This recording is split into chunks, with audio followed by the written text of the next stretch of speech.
There's a lot of uncertainty that the corn market's bleeding over into the wheat market. So Kim, is that good for wheat prices? I think it's good for wheat prices, especially in the Panhandle area. You look at wheat prices, there's around $4.20. Corn prices around $4.30. We've got feedlots and feed mills that are now using wheat rather than corn, and I think that helps our wheat prices. Now, that uncertainty is probably because of the planted acres survey that the USDA released in late June. You know, they projected or estimated corn planted acres at 91.7 million acres. The market was expecting about 88 million acres, and that uncertainty, you know, of course, corn prices collapsed some. That took wheat prices down with, but that's causing some of the uncertainty in the market. Now, we also have uncertainty with soybeans. When they the market thinks they overestimated corn acres. They may have underestimated soybean acres. They came in at 80 million. The market was expecting significantly higher than that. And the USDA is conducting a survey in July. They're probably getting through with that now to re-estimate the corn and soybean planted acres. That's going to be released August the 12th. So we've got uncertainty until about that time period. So what does that mean for the corn and soybean prices? Well, that risk in there, of course, with the 91.7, no one wants to say that USDA is wrong because USDA has relatively good numbers.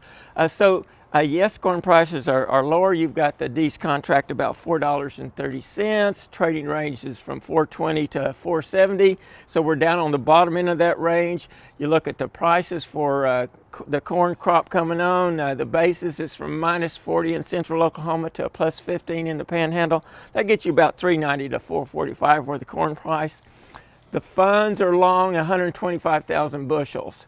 So overall, I think the market is optimistic or bullish corn. Let's move on to the global market. What's going on with the Chinese trade negotiations? Well, if you look at the trade negotiations there, of course, that gets us into mostly soybeans, but to corn a little bit. It was announced Thursday that a trade team's going over to China next week to continue or to restart those negotiations, and that's probably positive. You know, you look at soybean prices, what's going on there with those negotiations. The contracts around 910, range 890 to 950. The surveying those acres for the planted to see what happens. So you got the uncertainty there too. Forward contract basis about a dollar under, so you got 890 beans for it. And the funds are short 40,000. So they're basically optimistic corn, pessimistic for soybeans. Let's move back to wheat for a second. Is there any chances that wheat prices will recover?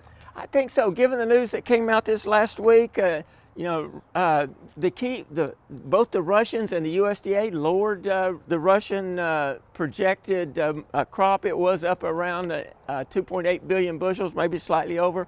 Right now, both the U.S. and Russia have it down to about 2.7.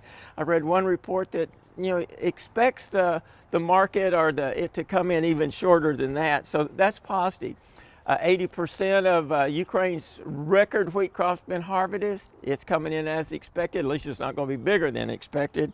But Russia's at 40%, so we got a lot of room there for those yields to continue to come down, and that market to be less and potentially higher prices.